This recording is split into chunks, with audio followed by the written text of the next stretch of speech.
ପବିତ୍ର ଆତ୍ମା ତୁମ୍ଭମାନଙ୍କ ଉପରେ ଅବତୀର୍ଣ୍ଣ ହୁଅନ୍ତେ ତୁମ୍ଭେମାନେ ଶକ୍ତି ପ୍ରାପ୍ତ ହେବ, ପୁଣି ପୃଥିବୀର ପ୍ରାନ୍ତ ପର୍ଯ୍ୟନ୍ତ ସୁଦ୍ଧା ମୋହର ସାକ୍ଷୀ ହେବ। କାରଣ ଆମ୍ଭମାନଙ୍କର ଯୁଦ୍ଧ ମର୍ତ୍ତ୍ୟ ବିରୁଦ୍ଧରେ ନୁହେଁ, କିନ୍ତୁ ଆଧିପତ୍ୟ ବିରୁଦ୍ଧରେ, ଏହି ଅନ୍ଧକାରର ଜଗତପତିମାନଙ୍କ ବିରୁଦ୍ଧରେ, ପୁଣି ଆକାଶମଣ୍ଡଳର ଦୁଷ୍ଟ ଆତ୍ମାଙ୍କ ବିରୁଦ୍ଧରେ। ତ ପ୍ରିୟମାନେ, ଆଜି ଆମ୍ଭେମାନେ ପବିତ୍ର ଆତ୍ମା ଓ ମଦ ଆତ୍ମା ବିଷୟରେ କିଛି ଜାଣିବା। ସେହି ସତ୍ୟ ଜାଣିବା ଦ୍ୱାରା ଆମ୍ଭେମାନେ ଆମ ଜୀବନ ବିଷୟକୁ ନେଇକି ମଧ୍ୟ ସଚେତନ ହୋଇ ଆଗକୁ ବଢ଼ିପାରିବା। ତେଣୁ ଆସନ୍ତୁ ଆମ୍ଭେମାନେ କିଛି ଆଜି ଜାଣିବା ପବିତ୍ର ଆତ୍ମା ଓ ମନ୍ଦ ଆତ୍ମା ବିଷୟକୁ ନେଇକି। ଆଜିର ଏହି ଜଗତରେ ଦୁଇ ପ୍ରକାର ଆତ୍ମା ପ୍ରିୟମାନେ ଜଗତରେ ବର୍ତ୍ତମାନ ଅଛନ୍ତି।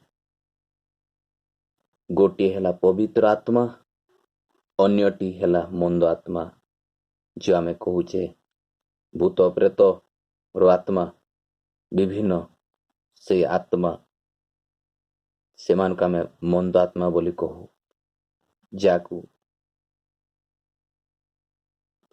ଭୟ ଲାଗେ। ସେଇ ମନ୍ଦ ଆତ୍ମା ହିଁ ଜଣକୁ ଭୟଭୀତ କରେ, ବିଚଳିତ କରିଥାଏ। ତ ପ୍ରିୟମାନେ, ତ ଆମ୍ଭମାନଙ୍କୁ ଆଜି କେଉଁ ପ୍ରକାର ଆତ୍ମା ଦରକାର? ପବିତ୍ର ଆତ୍ମା ନା ମନ୍ଦ ଆତ୍ମା? ଆଜି ଆମ୍ଭେମାନେ ଏ ବିଷୟ ନେଇକି ଗୋଟେ ପ୍ରଶ୍ନ କରିବା ନିଜକୁ। କୋଉ ଆତ୍ମା ଆଜି ଆମକୁ ଦରକାର? ପବିତ୍ର ଆତ୍ମା ନା ମନ୍ଦ ଆତ୍ମା ଅଟେ? ଏହି ବିଷୟ ବହୁତ ଗୁରୁତ୍ୱପୂର୍ଣ୍ଣ ବିଷୟ ପ୍ରିୟମାନେ, ସମସ୍ତଙ୍କ ଜୀବନ ପ୍ରତି। ଯେଉଁମାନେ ଆମେ ଏ ଜଗତରେ ଅଛୁ, ବର୍ତ୍ତମାନ ମନୁଷ୍ୟ ଭାବରେ ବାସ କରୁଅଛୁ, ପ୍ରତ୍ୟେକଟି ମନୁଷ୍ୟ ପାଇଁ ଏ ବିଷୟ, ଏ ସତ୍ୟ ଜାଣିବା ନିହାତି ଦରକାର। କାରଣ ତା ଜୀବନରେ ଦୁଇଟି ଆତ୍ମା ସଦାବେଳେ ଅଛନ୍ତି ଏ ଜଗତରେ, ପବିତ୍ର ଆତ୍ମା ଆଉ ମନ୍ଦ ଆତ୍ମା। ପବିତ୍ର ଆତ୍ମା ପ୍ରିୟମାନେ, ସେ ଶୃଙ୍ଖଳାର ଆତ୍ମା ଅଟନ୍ତି, ସେ ଈଶ୍ୱରଙ୍କ ଆତ୍ମା ଅଟନ୍ତି ପ୍ରିୟମାନେ। ସେ କ'ଣ କରନ୍ତି? ଆମକୁ ଶକ୍ତିଯୁକ୍ତ କରନ୍ତି, ସେ ଆମକୁ ଶାନ୍ତି ଦିଅନ୍ତି, ସେ ଆମକୁ ସାହାଯ୍ୟ କରନ୍ତି, ସେ ଆମକୁ ବଳବାନ କରନ୍ତି ପ୍ରିୟମାନେ। ମନ୍ଦ ଆତ୍ମା ସହିତ ଲଢ଼ିବା ପାଇଁ ସେ ଆମକୁ ଶକ୍ତି ଦିଅନ୍ତି, ସେ ସାହାଯ୍ୟ କରନ୍ତି, ସେ ସଦାବେଳେ ଆମ ପାଖରେ ଅଛନ୍ତି ପ୍ରିୟମାନେ। ସେ ଶୃଙ୍ଖଳାର ଆତ୍ମା ଅଟନ୍ତି। ସେ କେବେ ଜଣକୁ ପ୍ରିୟମାନେ ଜବରଦସ୍ତ କରନ୍ତି ନାହିଁ, ସେ କେବେ ଜଣକୁ ସେ ବିଚଳିତ କରନ୍ତି ନାହିଁ, ନିରାଶ କରନ୍ତି ନାହିଁ। ସେ ଜଣକୁ ସାନ୍ତ୍ୱନା ଦିଅନ୍ତି, ଧୈର୍ଯ୍ୟ ଦିଅନ୍ତି, ସାହାଯ୍ୟ କରନ୍ତି ପ୍ରିୟମାନେ। ଯେଭଳି ବାକ୍ୟରେ ଲେଖା ଅଛି, ମୁଁ ପିତାଙ୍କୁ ଅନୁରୋଧ କରିବି, ସେ ତୁମ୍ଭମାନଙ୍କ ସହିତ ଚିରକାଳ ରହିବା ନିମନ୍ତେ ସେ ତୁମ୍ଭମାନଙ୍କୁ ଆଉ ଜଣେ ସାହାଯ୍ୟକାରୀଙ୍କୁ ଅର୍ଥାତ୍ ସେହି ସତ୍ୟମୟ ଆତ୍ମାଙ୍କୁ ଦେବେ ଓ ସେ ତୁମ୍ଭମାନଙ୍କ ଅନ୍ତରରେ ରହିବେ। ତ ପ୍ରିୟମାନେ, ସେଇ ସତ୍ୟମୟ ଆତ୍ମା ଯାହା ଲେଖା ଅଛି ଶାସ୍ତ୍ରରେ, ସେଇ ପବିତ୍ର ଆତ୍ମାଙ୍କ ବିଷୟକୁ ଲେଖାଯାଏ, ପବିତ୍ର ଆତ୍ମାକୁ ଦର୍ଶାଏ। ସେ ଜଣେ ବ୍ୟକ୍ତି, ସେ ଜଣେ ସାହାଯ୍ୟକାରୀ। ପାର୍ଥକ୍ୟ କ'ଣ? ସେ ଆତ୍ମା ଅଟନ୍ତି, ଆମେ ତାଙ୍କୁ ଦେଖିପାରିବା ନାହିଁ, କିନ୍ତୁ ସେ କ'ଣ ଲେଖା ଅଛି? ଆମ ଅନ୍ତରରେ ବାସ କରିବେ, ଅନ୍ତରରେ ରହିବେ ପ୍ରିୟମାନେ। ସେ ଆମ ଜୀବନକୁ ଆସିଲେ ସିନା ଆମ ଅନ୍ତରରେ ବାସ କରିବେ, ଆମେ ତାଙ୍କୁ ଡାକିଲେ ସିନା ସେ ଆମ ହୃଦୟକୁ ଆସିବେ ପ୍ରିୟମାନେ। କାରଣ ସିଏ କାହାକୁ ବାଧ୍ୟ କରନ୍ତି ନାହିଁ, ସେ କାହାକୁ ଜବରଦସ୍ତ କରନ୍ତି ନାହିଁ, ସେ କାହାକୁ ବିଚଳିତ କରନ୍ତି ନାହିଁ ପ୍ରିୟମାନେ। ତ ସେଇ ସତ୍ୟମୟ ଆତ୍ମା, ସେ ପବିତ୍ର ଆତ୍ମାକୁ ଆମେ ଡାକିବା ଆମ ଜୀବନରେ, ତାହା ଆମ ପାଇଁ ବହୁତ ଗୁରୁତ୍ୱପୂର୍ଣ୍ଣ ବିଷୟ ଅଟେ ପ୍ରିୟମାନେ, ସମସ୍ତଙ୍କ ପାଇଁ, ସମସ୍ତ ମାନବ ଜାତି ମାନଙ୍କ ପାଇଁ, ସବୁ ଧର୍ମର ଲୋକମାନଙ୍କୁ, ସମସ୍ତ ଜାତିର ଲୋକଙ୍କ ପାଇଁ ପବିତ୍ର ଆତ୍ମା ବହୁତ ଗୁରୁତ୍ୱପୂର୍ଣ୍ଣ ପ୍ରିୟମାନେ। ପବିତ୍ର ଆତ୍ମା ସେଇ ଚିହ୍ନ ସ୍ୱରୂପେ ଆମେ ଈଶ୍ୱରଙ୍କୁ ଅନୁଭବ କରିପାରିବା ସେଇ ପବିତ୍ର ଆତ୍ମାଙ୍କ ଦ୍ୱାରା। ସେଇ ପବିତ୍ର ଆତ୍ମାକୁ ଯଦି ଆମେ ହୃଦୟକୁ ଡାକିବା ତାହେଲେ ସେ ଆସିବେ, ଆମ ଅନ୍ତରରେ ସେ ବାସ କରିବେ। ଯେତେ ପର୍ଯ୍ୟନ୍ତ ପ୍ରିୟମାନେ ଆମେ ଡାକିବା ନାହିଁ ସେ କେବେ ବି ଆମକୁ ଆସିବା ନାହିଁ ପ୍ରିୟମାନେ। ଯଦ୍ୟପି ସେ ଅଛନ୍ତି, ବର୍ତ୍ତମାନ ସେ ଜଗତରେ ଅଛନ୍ତି ପ୍ରିୟମାନେ, ବର୍ତ୍ତମାନ ସେ ଜଗତରେ ଅଛନ୍ତି, ତଥାପି ଆଜି ସେ ଖୋଜୁଛନ୍ତି ପ୍ରିୟମାନେ।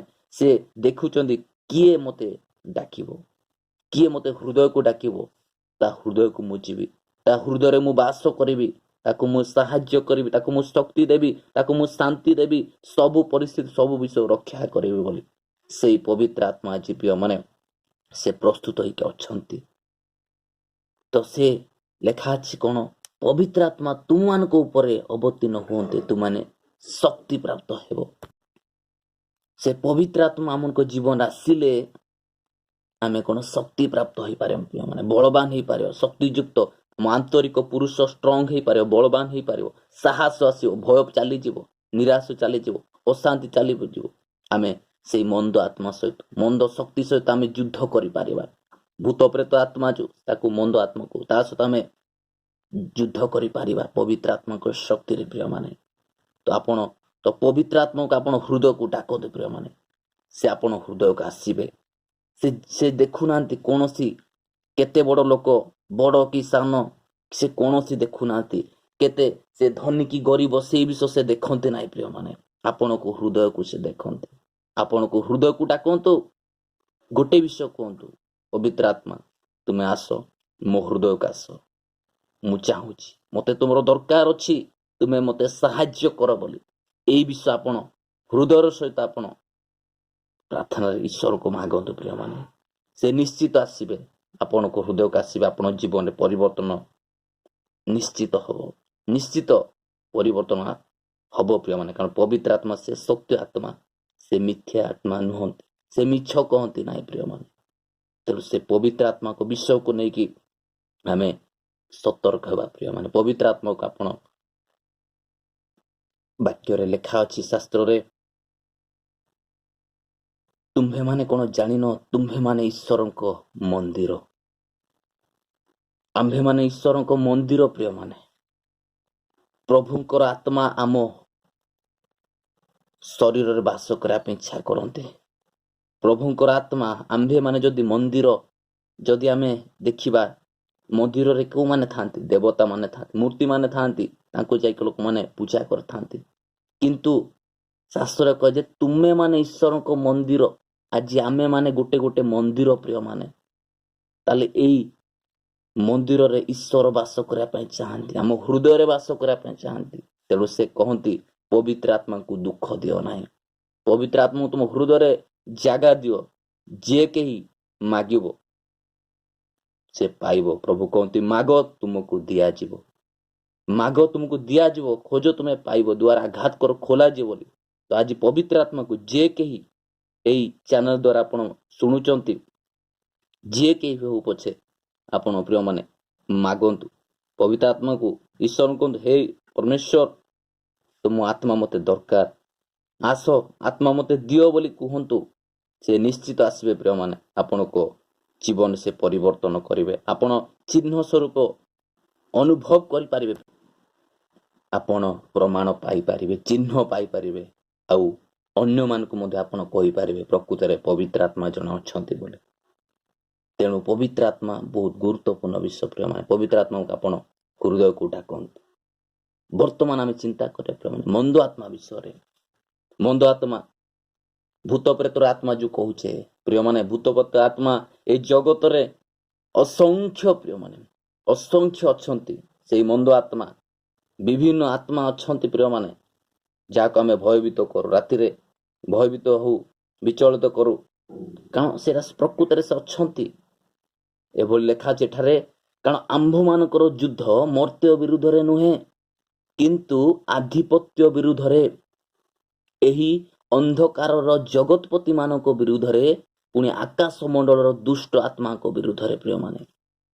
तो ये विषय बहुत गुरुत्वपूर्ण प्रिय माने कारण जगत वर्तमान जगतपति अच्छी जगतपति विषय मु कहि आगु को किंतु आज आपण माने केवल जानतु मंद आत्मा विषय को नहीं जे मंद आत्मा कौन से दुष्ट आत्मा से कौन करे सदा बेले पवित्र आत्मार विरुद्ध रे से जाए सदा बेले ईश्वर को विरुद्ध रे जाए से मंद आत्मा कौन करे से जबरदस्त आत्मा से जन को न डाकिले मध्य से जन को जीवन को आसीबो ताको विचलित करिवो भयभीत करिवो ता जीवन को नेबा पे से चेष्टा करिवो जे भले मु पवित्र आत्मा कली से सहाय्यकर आत्मा किंतु मंद आत्मा से सहाय्य न करिकी हमर अमंगल करिया पे चेष्टा करे हम जीवन को नेबा पे से चेष्टा करे हमको विभिन्न विषय द्वारा चाप पकाए प्रिय माने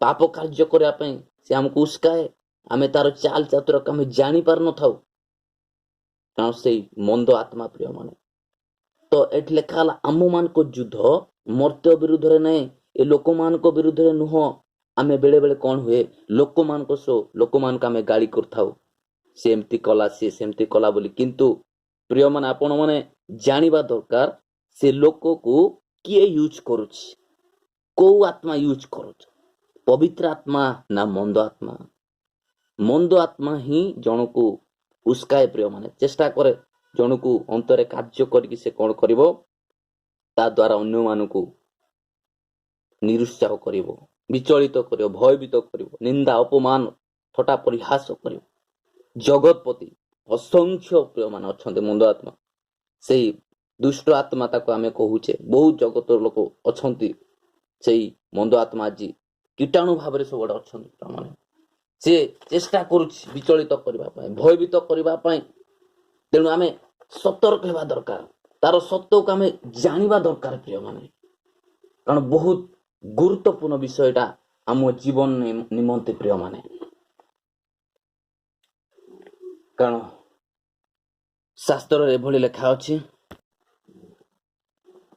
असुचि आत्मा जणे मनुष्य ठारू बाहरी गला उतारे जलशून्य स्थान सबु भ्रमण करी विश्राम खोजे आउ ताहा न पाई कहे मु जेउ घरु बाहरी आसीथिली मोर सेई घर को बाहुडी जीवी पुणी से आसी ताहा मार्जित ओ सुशोभित देखे सेतेबेले से जाई आपण ठार अधिक दुष्ट आउ सातटा आत्मा सांगरे घेनी आसे पुणी से माने प्रवेश करी सेठारे भाष करती आउ सेई लोकर प्रथम दशा अपेक्षा शेष दशा अधिक मंद हुए तो प्रिय माने आपण जानी पारुथिबे जे मंद आत्मार कार्य केते केते भयंकर से मंद आत्मा से जणे नुह असंख्य अछि लेखाला असुचि आत्मा सेई मंद आत्मा जणे मनुष्य टारू बाहरी गला परे से कोन विभिन्न जगह से खोजे विश्राम खोजे किंतु से कोउटी पाए नाही से गोटे शरीर को से खोजिबो खाली स्थान को से खोजी थाए किंतु खाली स्थान जब से विश्राम खोजे जब पाई न थाए से पुणी से कहे जे मु जोठू जो मनुष्य ठार मु बाहरी जाइथिली से मनुष्य पाखु मु आउथरे फेरी जीवी जेतले सी आसी देखे से मनुष्य जदि पवित्र आत्मा रे पूर्ण हे नाही जदि से जीवन तार शून्यता अछि ताले से कोन करिवो से लेखा अछि से जाई आपण ठार अधिक दुष्ट आउ ताठार अधिक जो मंद आत्मा आसिला दुष्ट आत्मा से जणे जाइकी कोन करो ताठार अधिक अधिक दुष्ट सातोटी आत्मा सांगरे घेनी आसबो प्रिय माने गोटे आत्मा थिला से गला सातोटी आत्मा से मंद आत्मा को नेकी आसुची दुष्ट आत्मा को पुणी से माने प्रवेश करी से लोक उपरे वास करंती ताले चिंता करंतु से लोकर प्रथम दशा अपेक्षा शेष दशा केते भयंकर न हेबो कोन गोटे आत्मा मंद आत्मा जदि जन को लागे भूत प्रेत लागे जदि जणे कि भली हुए जो माने देखि चंद प्रमाणे जानि चंद किंतु सातटा आत्मा जदि दुष्ट आत्मा जदि जन को लागिबो प्रिय माने ताले कोन होबो ताले आपण चिंता करंतु तो शैतान बोली हमें ताकू आख्या देई थाउ से मंद आत्मा भूत प्रेत आत्मा से हमर मंगल करंती नाही अमंगल करंती हमर क्षति करंती हम जीवन को नेबा पय से चेष्टा करंती से साहाय्य करंती प्रिय माने से जबरदस्त आमको चापी पकाती आमे तांको डाकिबाकू पड़े ना कारण से कीटाणु स्वरूप चारिपट अच्छा से आसते आमको आक्रमण करने तो से तो तांको सहित आमे केमिति युद्ध करि परिबा केमिति आमे सत्य जानी परिबा केमिति जानी परिबा एटा पवित्र आत्मा ना मंद आत्मा मते गाइड करूची केमिति मु आगु को बढ़िबी तो सदा बेले प्रिय माने गोटे विषय मन रखंतु पवित्र आत्मा केबे भी जनकर अमंगल करती नाही मंद आत्मा सदा बेले अमंगल करे पवित्र आत्मा जनकु साहाय्य करती उत्साह दियंती सांत्वना दियंती धैर्य दियंती शक्ति शांति दियंती सब विषय से ठिया ही था साहाय्य करथांती किंतु मंद आत्मा विपरीत भाव में अमंगल जीवन नेवापे चेष्टा करते भयभीत विचलित अशांत अस्थिर विभिन्न विभिन्न थॉट भी आने तो निज जीवन को नहीं जाए मार दे ये कर दे से कर दे जो माने सत्य जानते ना प्रिय माने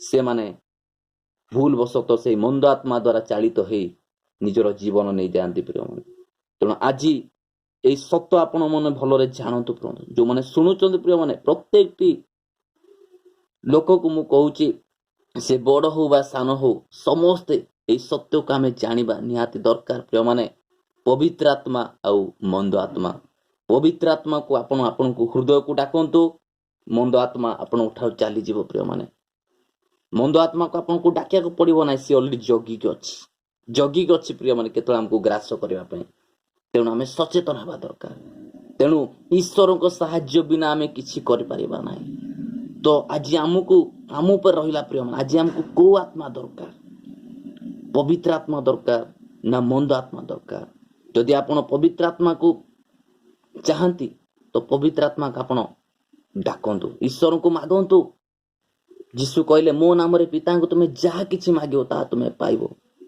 से जीशु स्वर्ग को जीवा पूर्वर प्रिय माने से कहिथिले कथा देले जे मु स्वर्ग को जाउछि आउ मु पिता को अनुरोध करिवि से गोटे तुमर साहाय्यकारी को पठाइबे से साहाय्यकारी आउ केही नुहंती प्रिय माने से पवित्र आत्मा अटंती से पवित्र आत्मा को आपण समस्ते जे केही कारण ईश्वर आमको जेतु प्रेम करती से लेखा अछि कौन सी जाति कौन सी धर्म कौन सी व्यक्ति को से बड़ी प्रेम करना लेखा समस्त जगत कारण ईश्वर जगत को एड़े प्रेम कले जे तांकर से अद्वितीय पुत्र को दान कले प्रिय माने तेणु जे कहीं ठारे विश्वास करे जे कहीं बोले लेखा अछि जे कहीं छोट बड़ हो जो जातिर लोक जे कहीं ठारे विश्वास करे अर्थ जे कहीं जदि आपण विश्वास जदि करूचंती सुनुचंती आपण से ईश्वर को मागंतु हे परमेश्वर मते से पवित्र आत्मा दरकार पवित्र आत्मा तुम्हें आस मो हृदय का आस मो हृदय को प्रभु मु खोलुची मो हृदय का आस आ मते से पवित्र आत्मा को दियो पवित्र आत्मा मो हृदय बास कर एभली आपण करंतु से निश्चित प्रेम आपण को जीवन को आसीबे आपण को जीवन परिवर्तन करे आपण माने चिन्ह स्वरूप पाई परिबे आ आपण माने भी साक्षी हे परिबे कारण पवित्र आत्मा हम जीवन जदि आसीबो आमे शक्ति प्राप्त हे कि बलवान हे कि आमे साक्षी हे परिबा अन्य मान को भी आमे कहि परिबा तेणु से पवित्र आत्मा का आपण गुरुत्व दियंतु आउ एपट रहला जो मंद आत्मा से सदा बेले अच्छी प्रिय माने से दुष्ट आत्मा मंद भूत पेत्र आत्मा अच्छा जगत रे से सदा बेले आमर विरुद्ध रे से उठाते आमर अमंगल आम जीवन नेबा पई से चेष्टा करते तेणु यही सत्य जो आज विषय में पवित्र आत्मा आउ मंद आत्मा विषय नहीं कि आज आम जहाँ भी वर्तमान शुणुचंत जो मैंने शुणुचंत प्रिय माने ये विषय को आपण जीवन में कार्यकारी करने चेष्टा करंतु एटा को आपण जीवन में अप्लाई करने चेष्टा करंतु प्रिय माने देखंतु केते फलप्रद होउची केते कार्यकारी होउची आपण देखंदे जीव ए विषय एटा केते सत केते मिछ आपण निजे निजे प्रमाण पाहंतु निजे क्लियर हुंतु प्रिय माने सेटा द्वारा आपण उपकृत हेबे आपण अन्य मान को भी उपकृत हेबारे साहाय्य करिवे आपण आशीर्वाद पाइबे अन्य मान को भी आशीर्वाद पाइबा पई साहाय्य करिवे तेणु प्रिय माने ए विषय नहीं कि बहुत आम सतर्क हेबा समस्त मो पाई आपण मान समस्त एटा बहुत निहाती दरकार बड़ सान छोट समस्त प्रिय पाए तो प्रिय माने आज सत्य द्वारा प्रभु आम समस्त आशीर्वाद करूँ प्रिय माने आमे निज जीवन विषय नहीं कि आम सतर्क हेबा आउ पवित्र आत्मा आउ मंद आत्मा विषय नहीं कि आम ଆମେ ସଚେତନ ହେବା, ଜାଣିବା ଦରକାର। ବହୁତ ବିଷୟ ଅଛି ପ୍ରିୟମାନେ କହିବା ପାଇଁ, ମୁଁ ଆଉ ଚାହୁଁନି କହିବା ପାଇଁ। ତ ଏତିକି ଯାହା ବି ଆଜି ବର୍ତ୍ତମାନ ମୁଁ କହିଲି ପ୍ରିୟମାନେ, ଯାହା ଶାସ୍ତ୍ର ଲେଖା ଅଛି ସେଇଟା ଆପଣ ପରୀକ୍ଷା କରନ୍ତୁ ଆପଣଙ୍କ ଜୀବନରେ। ପବିତ୍ର ଆତ୍ମାକୁ ଆମ ହୃଦୟରେ ସ୍ଥାନ ଦିଅନ୍ତୁ ପ୍ରିୟମାନେ, ଆପଣଙ୍କ ଜୀବନ ପରିବର୍ତ୍ତନ ହେବ। ପ୍ରଭୁ ଆପଣଙ୍କ ଜୀବନକୁ ବଦଳେଇବେ ପ୍ରିୟମାନେ, ଆଶୀର୍ବାଦ କରିବେ, ଉନ୍ନତ କରିବେ, ଜ୍ଞାନ ଦେବେ, ବୁଦ୍ଧି ଦେବେ, ସାହାଯ୍ୟ କରିବେ, ଶାନ୍ତି ଦେବେ, ସବୁ ବିଷୟ ରକ୍ଷା କରିବେ। ସମସ୍ତ ମନ୍ଦ ଆତ୍ମାରୁ ସେ ଆମକୁ ରକ୍ଷା କରିବେ। ତ ପ୍ରିୟମାନେ, ଆପଣମାନଙ୍କୁ ପୁନର୍ବାର ବହୁତ ବହୁତ ଧନ୍ୟବାଦ। ଆଉ ଯେଉଁମାନେ ଯଦି ନୂଆ ଭାବରେ ଆଜି ଚ୍ୟାନେଲ ଦେଖୁଛନ୍ତି ବା ଶୁଣୁଛନ୍ତି, ଯଦି এই ସମସ୍ତ ବିଷୟ ଦ୍ୱାରା ଆପଣ କିଛି ଉପକୃତ ହେଉଛନ୍ତି ବୋଲି ଭାବୁଛନ୍ତି, ଯଦି ଏଇଟା ଆପଣଙ୍କ ଜୀବନ ପାଇଁ ଗୁରୁତ୍ୱପୂର୍ଣ୍ଣ ବୋଲି ଆପଣ ଭାବୁଛନ୍ତି, ତାହେଲେ ଅଧିକ ବିଷୟ ଜାଣିବା ପାଇଁ, ଅଧିକ ସତ୍ୟକୁ ଆପଣ ଶୁଣିକି ଶିଖିବା ପାଇଁ ଯଦି ଇଚ୍ଛା କରନ୍ତି, ତାହେଲେ ଆପଣମାନେ ଚାହିଁଲେ ଆପଣ ଲାଇକ୍ କରିପାରିବେ, ସେୟାର ଓ ସବସ୍କ୍ରାଇବ୍ କରିପାରିବେ ଚ୍ୟାନେଲକୁ।